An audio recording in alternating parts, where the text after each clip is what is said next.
Hi అండి. అందరికీ నమస్తే. ఈరోజు ఈ వీడియోలో మనం వినబోయే కథ ఏంటో తెలుసుకునే ముందు, మీ అందరికి కూడా నాదో చిన్న రిక్వెస్ట్. కొత్తగా మన ఛానల్ చూస్తున్న వాళ్ళు తప్పకుండా ఒక లైక్ చేసి, మీ ఫ్రెండ్స్‌కి, ఫ్యామిలీ మెంబర్స్‌కి షేర్ చేయండి. అలాగే ఇలాంటి మరెన్నో మంచి మంచి కథలు వినాలనుకుంటే ఛానల్‌ని వెంటనే సబ్స్క్రైబ్ చేసుకొని, పక్కన ఉన్న బెల్ ఐకాన్‌ని క్లిక్ చేయండి. మరి ఇప్పుడు లేట్ చేయకుండా కథలోకి వెళ్ళిపోదాం. బయట వరండాలో వాళ్ళ కుర్చీలో దిగాలుగా కూర్చున్న చక్రపాణి దగ్గరికి తన ఇద్దరు కొడుకులు కోడళ్ళు వచ్చి, ఏంటి నాన్న, ఇంకా ఎన్ని రోజులని ఇలాగే తిండి తిప్పలు మాని వరండాలోనే కూర్చుంటారు? మీరు బయటే కూర్చుని ఎదురు చూస్తే మాత్రం పోయిన అమ్మ తిరిగి వస్తుందా?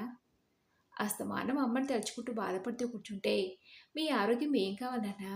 అడిగాడు చక్రపాణి పెద్ద కొడుకు శశాంక్. కొడుకు మాటలకు బదిలిస్తూ, మీ అమ్మ లేని ఈ ప్రపంచం నాకు చీకట్లా అనిపిస్తుందిరా. ఇంట్లోకి అడుగు పెట్టాలంటేనే అదోలా ఉంది.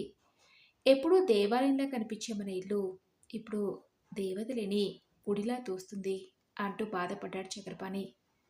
అమ్మ లేకుండా ఈ ఇంట్లో మీరు ఒంటరిగా ఉండరని తెలుసు నాన్న. మాతో పాటు మిమ్మల్ని తీసుకెళ్ళాలనుకుంటున్నాం అన్నాడు శశాంక్. అందుకు చక్రపాణి ఏం మాట్లాడకుండా మౌనంగా ఉండిపోయాడు. కాసేపు ఆగి తన నుంచి ఎలాంటి సమాధానం రాకపోవడంతో మళ్ళీ శశాంక్ అడిగాడు, ఏం మాట్లాడేంటన్నా? ఇప్పటికే మేమంతా వచ్చి 15 రోజులకు పైగా అయింది. రేపు బయలుదేరాలనుకుంటున్నాం. ఇద్దరు కొడుకులుండి మిమ్మల్ని ఇలా ఒంటరిగా వదిలేసి వెళ్తే చూసేవాళ్ళు ఏమనుకుంటారు? పెద్ద కొడుకుగా మీకే చిన్న కష్టం రాకుండా చూసుకునే బాధ్యత నాది అన్నాడు శశాంక్. తన అన్నయ్య మాటలకు చక్రపాణి చిన్న కొడుకు ఆదిత్య, అదేంటన్నయ్య, నాన్న భారం నువ్వు ఒక్కడివే మోయటం ఎందుకు? మీ ఇంట్లో ఉన్నట్టు నాన్న మా ఇంట్లో కూడా ఉంటాడన్నయ్య. కావాలంటే చెరో చెరో నెల నాన్న చూసుకుందామన్నాడు ఆదిత్య. కొడుకుల మాటలకు చక్రపాణి, అంటే నేను వీళ్ళకి భారంగా మారనున్నానా? తల్లి ఎలాగో పోయింది. ఉన్న ఈ ఒక్కతనని కూడా పంచుకోవడం ఏంటి? ఎక్కడి నుంచి వచ్చింది వీళ్ళకి ఈ సంస్కృతి? చిన్నప్పుడు నేను, నా భార్య, నువ్వొకరిని చూసుకో, నేను ఇంకొకరిని చూసుకుంటానని వీరిని పంచుకున్నావా? అనుకుంటూ తనలో తానే బాధపడుతూ మౌనంగా కూర్చుండిపోయాడు చక్రపాణి. ఏంటి నాన్న, ఏదో ఒకటి చెప్పండి. ముందు మా ఇద్దరిలో ఎవరింటికి వెళ్ళాలనుకుంటున్నారు? ముందు అన్నింటికి వెళ్ళండి నాన్న. 2 రోజుల తర్వాత నేను వచ్చి మిమ్మల్ని మా ఇంటికి తీసుకెళ్తాను. మరి మాతో పాటు మీకు కూడా ట్రైన్ టికెట్స్ బుక్ చేయమంటారా? అడిగాడు ఆదిత్య. చిన్న కొడుకు ప్రశ్నకు చక్రపాణి, అలాగే నేను మీ ఇద్దరి ఇళ్ళలో ఉంటాను కానీ ఇప్పుడే రాలేనురా. ఈ 15 రోజులు గడవనివ్వండి. మీ అమ్మ నెల మాసానికి మీరందరూ మళ్ళీ వస్తారు కదా! అప్పుడు మీతో వస్తానులే. ఇప్పుడు మీరు వెళ్ళండి. ఆఫీస్‌లో పెట్టిన లీవ్‌లు అయిపోయాయి అన్నారు కదా! అన్నాడు చక్రపాణి. అందుకు ఆదిత్య, శశాంక్, సరే నాన్న, మీ ఇష్టం అని చెప్పి ఆ మరుసటి రోజు సాయంత్రం కల్లా చక్రపాణి కొడుకులు, కోడళ్ళు అంతా వెళ్ళిపోయారు. చక్రపాణి భార్య దేవకి ఉన్నట్టుండి అనారోగ్యంతో కాలం చేసి ఆ రోజుకి 15 రోజులైంది. ఆవిడ దశదిన కర్మలు పూర్తయి అందుకోసం వచ్చిన బంధువులు, స్నేహితులతో పాటు కొడుకులు, కోడలు కూడా వెళ్ళిపోవడంతో ఇల్లంతా ఒకసారిగా నిశ్శబ్దంగా మారిపోయింది. చక్రపాణి కుర్చీలో కూర్చొని ఎదురుగా ఉన్న భార్య ఫోటో కేసు చూస్తూ, అందరూ వెళ్ళిపోయారు దేవకి. నన్ను ఇలా ఒంటరిగా వదిలేసి వెళ్ళటానికి నీకు అసలు మనసు ఎలా వచ్చింది? నేను ఎంత మర్చిపోదామని ప్రయత్నించినా నా వల్ల కావటం లేదు దేవకి. ఏదైతే జరగకూడదని ఇంతకాలంగా అనుకున్నానో అదే జరగబోతుంది దేవకి. నువ్వు వినే ఉంటావు కదా! నిన్ను నేను బయట వరండాలో కూర్చున్నప్పుడు మన పిల్లలిద్దరూ నాతో ఏమన్నారో? ఈ తండ్రిని చెరో 2 రోజులు పంచుకుంటారట. వాళ్ళ నోటి వెంట ఆ మాట వినంగానే నాకు మా అమ్మ నాన్నలే గుర్తొచ్చారు దేవకి. ఏదైనా మన దాకా వస్తే కానీ తెలీదంటారు. నా తల్లిదండ్రులకు నేను పట్టించిన కథే ఇప్పుడు మన పిల్లలు నాకు పట్టించబోతున్నారు. ఒకందుకు నువ్వు అదృష్టవంతురాలు దేవకి. అవన్నీ భరిస్తూ నువ్వు తట్టుకునేదని కాదు. మన కొడుకులు, కోడలు మంచివాళ్ళే. వాళ్ళని బాగానే చూసుకుంటారని నమ్మకం నాకున్నా, పరిస్థితులు ఎప్పుడు ఒకేలా ఉండవు కదా దేవకి. మన పిల్లలు కూడా ఒకప్పటి నాలాగే మారిపోతే నా పట్ల వాళ్ళ ప్రవర్తన, సూటిపోటి మాటలు విని నేను తట్టుకోగలనా దేవకి? ఇప్పుడు నాకు ఆ పరిస్థితి రాబోతుందంటేనే కానీ అర్థం అవటం లేదు. ఆ రోజు నా తల్లి నన్ను నా ప్రవర్తనతో ఎంత బాధ పెట్టానో అంటూ 20 సంవత్సరాల కింద జరిగిన సంఘటన గుర్తు చేసుకుంటూ గతంలోకి వెళ్ళాడు చక్రపాణి. చక్రపాణి ఓ గవర్నమెంట్ సంస్థలో క్లర్క్‌గా ఉద్యోగం చేస్తుండేవాడు. భార్య దేవకి, వాళ్ళకిద్దరు సంతానం. పెద్ద కొడుకు శశాంక్, చిన్న కొడుకు ఆదిత్య. ఉన్నంతలో తన స్తోమతకు తగ్గట్టు తన ఇద్దరు కొడుకులను బాగా చదివించాలనుకున్నాడు చక్రపాణి. చేసేది చిన్న ఉద్యోగం. నెలంతా కష్టపడి సంపాదించే వచ్చే జీతం డబ్బులు ఇంటి ఖర్చులకు, తల్లిదండ్రుల పోషణకి సరిపోయేవి. పిల్లలు పెరుగుతున్న కొద్దీ చక్రపాణికి భయం పట్టుకుంది. పిల్లల చదువుకి డబ్బులు ఎలా అని. అలా అప్పటినుంచి నెల నెల తన జీతంతో కొంత పొదుపులు చేయాలనుకున్నాడు. ఎంత పొదుపుగా ఖర్చు చేసినా వచ్చే జీతం అంతా ఇంటి ఖర్చులకే సరిపోయేది. చక్రపాణి తల్లిదండ్రులిద్దరూ చాలా కాలంగా తన దగ్గరే ఉంటున్నారు. ఇద్దరికీ వయసు అయిపోవడంతో వచ్చిన జబ్బుల కారణంగా మందులకు చాలానే ఖర్చు అవుతుంది. రేపు పిల్లల చదువుల కోసం ఏం కూడా పెట్టుకుంటే ఎలా అని ఇక మీదట అమ్మానాన్నల బాధ్యతను తమ్ముడిని కూడా తీసుకోమని చెప్పాలని చక్రపాణి తన అమ్మానాన్నలిద్దరినీ కొంతకాలం తమ్ముడి దగ్గర ఉండండి అని చెప్పి పంపించాడు. చక్రపాణి వాళ్ళ ఇద్దరు అన్నదమ్ములు. పేరు రఘురాం. తనది కూడా అంతంత మాత్రం ఉద్యోగమే. ఓ ప్రైవేట్ కంపెనీలో సూపర్వైజర్గా పనిచేస్తున్నాడు. రఘురాంకి ఇద్దరు ఆడపిల్లలే. అలా రఘురాం ఇంతకాలం అమ్మానాన్నలిద్దరినీ తన అన్నయ్య చూసుకున్నాడని, తను 6 నెలలు కూడా చూసుకోకుంటే బాగుండదని అతి కష్టంగా ఓ 6 నెలలు భరించి తిరిగి తన అన్నయ్య దగ్గరికి పంపించేశాడు రఘురాం. అలా అప్పటినుంచి రఘురాం చక్రపాణి ఇద్దరు వాళ్ళ అమ్మా నాన్నని చెరో నెల చూసుకుని నిర్ణయించుకుని చూసుకుంటున్నారు. అలా ఓ 2 సంవత్సరాలు గడిచాయి. చక్రపాణి భార్య దేవికి అత్త మామలను తన సొంత తల్లిదండ్రులాగా చూసుకునేది. కానీ రఘురాం భార్య లక్ష్మి అలా కాదు. ఆయన దానికి కాందానికి నోటికొచ్చినట్లు మాట్లాడి అత్తమామల మనసుకి కష్టం కలిగించేది.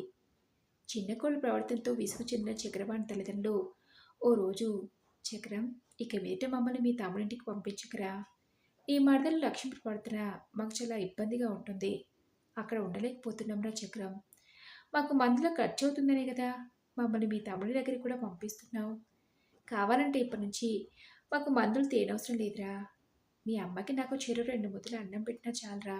మీ ఇంట్లోనే ఉంటాం అన్నాడు చక్రపాణి తండ్రి. తండ్రి అంత బాధపడినా చక్రపాణి మనసు కరగలేదు. ఆఖరికి దేవ కూడా నచ్చిచెప్పి చూసింది. ఎందుకండి వాళ్ళని ఈ వయసులో అలా ఇబ్బంది పడటం? మనతో పాటే వాళ్ళు. అయినా ఇంతకాలంగా వాళ్ళు మన దగ్గరే ఉండలేదా? ఇక మీదటి కూడా అలాగే ఉంటారని నచ్చ చెప్పినా వినకుండా, మా అమ్మా నాన్నలకు నేనొక్కనే కొడుకునా? రఘురాం కూడా ఉన్నాడు కదా, వాళ్ళని చూడాల్సిన బాధ్యత వాడిది కూడా అన్నాడు చక్రపాణి. అలా కొంతకాలం గడిచాక చక్రపాణి తల్లిదండ్రులు సంవత్సరం తేడాతో ఒకరి తర్వాత ఒకరు కాలం చేశారు. పిల్లల చదువుల కోసం తనకొచ్చే జీతం చాలక కొంత అప్పు చేసి ఎలాగోలా పిల్లల చదువులను పూర్తి చేయించాడు. చక్రపాణి పెద్ద కొడుకు శశాంక్ది ఇంజనీరింగ్, ఆదిత్యది ఎంబీఏ పూర్తయి ఇద్దరికి వేరువేరు ఊళ్ళలో మంచి ఉద్యోగాలు వచ్చాయి. కొడుకులు ఇద్దరు ఉద్యోగాలు స్థిరపడ్డ కొంతకాలానికి ఇద్దరికి మంచి సంబంధాలు చూసి పెళ్లి జరిపించాడు. కొడుకులకు పెళ్లిళ్ళయ్యి సంవత్సరం అయిందో కాలేదో చక్రపాణి రిటైర్డ్ అయ్యాడు. తాను రిటైర్డ్ అవ్వగా ఆఖరిగా వచ్చిన డబ్బుల కోసం కొడుకుల చదువుల కోసం చేసిన అప్పులు తీర్చకపోను చాలా కొద్ది మొత్తం మిగిలింది. ఇంత తక్కువ మొత్తంలో నేను దేవికి ఎలా బ్రతికేది అనుకుని ఆ కొద్ది మొత్తాన్ని బ్యాంకులో వేశాడు. నెల నెల వచ్చే కొద్దిపాటి పెన్షన్కి తోడు బ్యాంకు నుంచి వచ్చే వడ్డీ డబ్బులతో ఉన్నంతలో హాయిగా కాలం గడుపుతున్నారు చక్రపాణి దేవకిలు. అలా 6 సంవత్సరాలు గడిచాయి. ఉన్నట్టుండి అనారోగ్య కారణంగా దేవికి కాలం చేసింది. విషయం తెలిసి ఆదిత్య, శశాంక్ తమ భార్య పిల్లలతో సహా ఇల్లు చేరారు. తల్లికి జరిపించాల్సిన కార్యక్రమాలన్నీ సాంప్రదాయబద్ధంగా జరిపించి అప్పటికే తామంతా వచ్చి 15 రోజులకు పైగా అవడంతో తండ్రి అలా ఒంటరిగా వదిలిపెట్టడం ఇష్టం లేక తమ వెంట రమ్మని అడిగారు. నిజానికి చక్రపాణి తనకు పెళ్ళైన దగ్గర నుంచి దేవికి లేకుండా ఒక్కరోజైనా ఒంటరిగా ఉండి ఎరగడు. ఉదయం లేచింది మొదలు తనకన్నీ దగ్గరుండి దేవకిని అందించేది. భర్త స్వభావం ఎరిగిన ఆ మహా ఇల్లాలు ఏనాడు 2 రోజులైనా పుట్టింటికి వెళ్ళి ప్రశాంతంగా గడిపింది లేదు. భర్త, పిల్లలు, ఇల్లు అంటూ ఏదైనా శుభకార్యానికి వెళ్ళా సాయంత్రం కల్లా ఇల్లు చేరుకునేది. చక్రపాణి వెళ్తూ వెళ్తూ తన ఇద్దరు కొడుకులు రమ్మని పిలిచినప్పుడు తనకు వెళ్ళాలని ఉన్నా మనసులో ఎక్కడో ఏదో సందేహం. తన ఇద్దరు కొడుకులు మాట్లాడుకుంటప్పుడు నాన్నని మేము కొన్ని రోజులు చూసుకుంటామంటే మేం కొన్ని రోజులు చూసుకుంటామని అన్నారే కానీ నాన్న శాశ్వతంగా మా దగ్గరే ఉండిపోతారని అంటం లేదు. తన ఇద్దరు కొడుకులు తనను పంచుకుంటామంటే కానీ, ఆ రోజు చక్రపాణి తన తల్లిదండ్రుల విషయంలో చేసిన తప్పేంటో తనకు తెలిసి రాలేదు. నాకీరోజు ఇలాంటి పరిస్థితి రాబోతుందంటే కానీ, ఆ రోజు నేను నా తల్లిదండ్రుల పట్ల ప్రవర్తించిన తీరుకు వాళ్ళెంత కుమిలిపోయారో అర్థమవుతుంది అని బాధపడ్డాడు చక్రపాణి. నాకా పాపం ఊరికే పోతుందా? ఈరోజు నా కొడుకులిద్దరి రూపంలో నన్ను చుట్టబోతుంది. అందుకే అలాంటి పరిస్థితి తెచ్చుకున్న కంటే ఒంటరిగా ఇక్కడే ఉండటం మేలనుకుని, ఆ విషయం గురించి ఎటూ తేల్చుకోలేక, మీ అమ్మ నెల మాసికానికొచ్చినప్పుడు చూద్దాం లేరా అని కొడుకులిద్దరినీ వెళ్ళిపోమ్మన్నాడు చక్రపాణి. ఇంతలో చక్రం, చక్రం అన్న పిలుపుకి ఉలిక్కిపడి గత నుండి తేరుకుని గుమ్మం వైపు చూశాడు చక్రపాణి. ఎదురుగా తన స్నేహితుడు శేఖరం కనిపించడంతో లేచి నిలబడుతూ రారా అని లోపలికి ఆహ్వానించాడు. విషయం తెలిసినా రాలేకపోయానురా. ఇంతకాలం లేనిది ఇలాంటి టైంలోనే తీర్థయాత్రకు వెళ్ళనే ఆలోచన నాకు రావాలా? దేవకి విషయం తెలిసినప్పుడు వైష్ణోదేవి ఆలయ దర్శనానికి వెళ్తున్నాం. మిగిలిన ఆలయ దర్శనాలకు మాతో పాటు వచ్చిన వారిని వెళ్ళిపోమ్మని నేను ట్రైన్లో వచ్చేసానురా చక్రం. అసలు ఎలా జరిగింది? చెల్లెమ్మకి ఆరోగ్య సమస్యలు కూడా ఏమీ లేవు కదా అడిగాడు శేఖరం. అవునరా, ఎప్పుడు ఒంట్లో నలతగా ఉందండి అని కూడా అనదు. పొంగరల్లా ఇల్లంతా తిరుగుతూ చలాకీగా ఉండేది. ఒంట్లో కాస్త నలతగా ఉందంటే హాస్పిటల్కి వెళ్దాం దేవకి అంటే, ఈ చిన్నదానికి హాస్పిటల్ దాకా ఎందుకండి, అదే తగ్గిపోతుందని హాస్పిటల్కి రాలేదు. ఆ మరుసటి రోజు రాత్రి ఏమైందో ఏమో నిద్రలోనే ప్రాణం పోయిందిరా. ఇలా అవుతుందని తెలిస్తే బలవంతంగానైనా హాస్పిటల్కి తీసుకెళ్లేవాణ్ణి అని చెప్పాడు చక్రపాణి. అందుకు శేఖరం, సమయం ఎప్పుడు ఎలా వస్తుందో ఎవరికి తెలుసురా చక్రం. అవును, ఇల్లంతా ఇలా ఖాళీగా ఉంది. శశాంక్ ఆదిత్య వాళ్ళంతా ఎక్కడా అడిగాడు శేఖరం. నిన్నే వెళ్ళిపోయారా అని చెప్పాడు చక్రపాణి. మరి నువ్వు వాళ్ళతో వెళ్ళలేకపోయావా? వాళ్ళ దగ్గర కొన్ని రోజులు ఉంటాయన్నా నీకు కాస్త స్థలం మారినట్టు ఉంటుంది కదా అన్నాడు శేఖరం. వాళ్ళు నన్ను రమ్మని అన్నారు. నాకెందుకో వెళ్ళాలంటే భయంగా ఉంది. ఒక రోజు 2 రోజుల కోసమే వెళ్ళినప్పుడు బాగానే చూసుకుంటారు. నేను ఇక వాళ్ళ దగ్గరే శాశ్వతంగా ఉండిపోతానంటే వాళ్ళ ప్రవర్తనలో ఎటువంటి మార్పులు వస్తాయో ఏమోనని భయంగా ఉందిరా శేఖరం. పైగా నీ కొడుకులు నిన్ను పంచుకున్నట్టే నా ఇద్దరు కొడుకులు నన్ను చెరో నెల రోజులు చూసుకోవాలనుకుంటున్నారు అని చెప్పాడు చక్రపాణి. అందుకు శేఖరం, ఈ కాలంలో కూడా ఇలాంటి పిల్లలు ఉన్నందుకు సంతోషించాల చక్రం. వాళ్ళు ఏమైనా మనల్ని చూడకపో అంటున్నారా? వాళ్ళ పరిస్థితులకు ఆర్థిక స్థితిగతులకు తగ్గట్టు చెరో కొంతకాలం నీ బాధ్యతను పంచుకోవాలనుకుంటున్నారు. ఈ మాత్రం అవకాశం నేను ఎంతోమంది అనాథాశ్రమాల్లో పిల్లల ఆదరణ కరవై కష్టాలు పడుతున్నారో చూడటం లేదా? ఎందుకురా ఇద్దరు కొడుకులుండి కూడా ఇలా ఒంటరిగా ఉంటాం? నా మాట విని ఈసారి వాళ్ళు వచ్చినప్పుడు వాళ్ళతో వెళ్ళు అని చెప్పి కాసేపు ఉండి ఆ మాట ఈ మాట మాట్లాడి ఇంటికి వెళ్ళిపోయాడు శేఖరం. శేఖరం చెప్పినట్టు పిల్లల దగ్గరికి వెళ్ళినా ఏంటో అందుకు నా మనసు అంగీకరించట్లేదు. ఒకప్పుడు నా తల్లిదండ్రులకు నేను పట్టించిన కథే ఇప్పుడు నాకు పడుతుందేమో అనిపిస్తుంది అని తనలో తానే అనుకుంటూ మదన పడసాగాడు చక్రపాణి. అలా 15 రోజులు గడిచి దేవికి నెలమాసకం దగ్గరికి వచ్చింది. ముందు రోజే ఈసారి పిల్లలిద్దరూ వచ్చినప్పుడు నన్ను ఎలాగో రమ్మని బలవంతం చేస్తారు.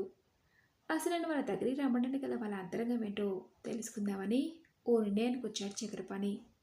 ఆ మరుసటి రోజు తల్లి నెలమాసకానికి వచ్చి జరిపించాల్సిన కార్యక్రమాలను జరిపించి, నాన్న మీరు మాతో పాటు వస్తున్నారు కదా అడిగాడు శశాంక్. అందుకు చక్రపాణి, వీళ్ళు ఇంకా నన్ను వాళ్ళ దగ్గరికి రమ్మని అడుగుతున్నారంటే ఒకటి నెలలా వచ్చిన నా పెన్షన్ గురించైనా అయి ఉండాలి, లేదా బ్యాంకులో ఉన్న ఆ కొద్ది మొత్తం కోసమైనా అయి ఉండాలి. వాటిని వీళ్ళకిస్తే మరి నా పరిస్థితి ఏంటి? ఇప్పుడే బయట పెడతా వీళ్ళ నిజ స్వరూపాలేంటో అని శశాంక్ ఆదిత్యలతో, మీరు కోరుకున్నట్టే నేను మీ దగ్గరికి వస్తానురా. కాకపోతే ఈ ఊళ్ళో నాకు కొంత అప్పు ఉంది, దాన్ని తీర్చుకున్నా నేను మీ దగ్గరికి వస్తే ఎలా? వాళ్ళు ఏమనుకుంటారు? అప్పే కొట్టి వెళ్ళాడనుకోరు అన్నాడు చక్రపాణి. తండ్రి మాటలకు, అప్ప ఎక్కడి నాన్న, దేని గురించి అప్పు చేశారు మీరు అడిగాడు ఆదిత్య.